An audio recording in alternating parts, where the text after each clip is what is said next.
ایک زمانے کی بات ہے، ایک بادشاہ اپنی طاقت اور دولت پر ناز کرتا تھا۔ اس کا خیال تھا کہ اس کے بغیر عوام کچھ نہیں، مگر ایک دن اس کے دربار کے دروازے پر ایک فقیرنی آ پہنچی۔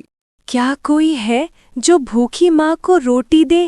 میرا تو اس دنیا میں کوئی بھی نہیں۔ یہ کون ہے جو ہمارے دربار کے سکون کو توڑ رہا ہے؟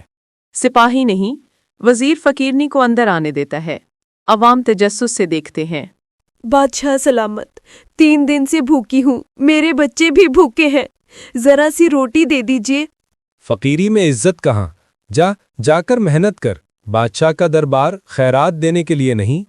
کتنی ظالم بات ہے، بھوک تو سب کو لگتی ہے۔ جہاں پناہ بھوک اور پیاس امیر غریب نہیں دیکھتی، ایک نیوالا دینا بھی بادشاہت کی شان کو بڑھاتا ہے، گھٹاتا نہیں۔ میں نے اس سلطنت کو تلوار سے جیتا ہے، خیرات سے نہیں۔ اگر ہر بھوکا میرے پاس آ گیا تو خزانہ خالی ہو جائے گا۔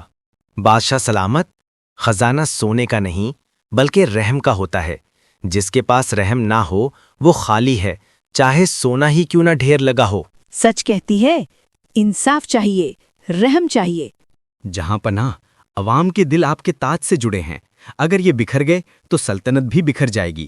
یاد رکھیے، بادشاہ وہی ہے جو سب کے دکھ بانٹے۔ لیکن اگر میں آج دے دوں تو کل سب آئیں گے۔ آئیں گے تو آ جائیں۔ ایک پیالہ روٹی دے دینے سے سلطنت کبھی کمزور نہیں ہوتی، بلکہ دعاؤں سے اور مضبوط ہو جاتی ہے۔ شاید میں نے اپنی آنکھوں پر غرور کی پٹی باندھ لی تھی۔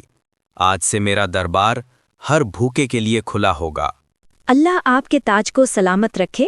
بادشاہ سلامت، آج آپ نے اصل حکمرانی پائی ہے۔ بادشاہ زندہ باد، انصاف زندہ باد۔